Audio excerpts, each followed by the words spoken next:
விடாதே என்ன பே இனி அதுதான் மாய வேலை நாயாச்சே இனி நான் உன்னை என் கண்ண போல பார்த்துக்க போறேன் துணையா காத்த அந்த மழைய கூட சேர்த்துக்க போறேன் உனக்கு இதெல்லாம் ரொம்ப பிடிக்கும்னு தெரிஞ்சுக்க போறேன் என்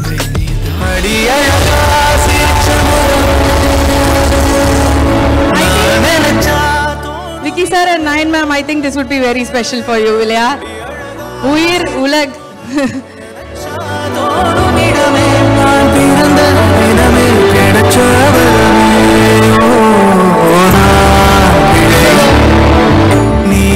மிக சிறந்த நடிகை, மிக சிறந்த ஒரு entrepreneur, மிக சிறந்த தாய் நயன்தாரா அவர்களுக்கு எங்களோட அழகான பரிசு.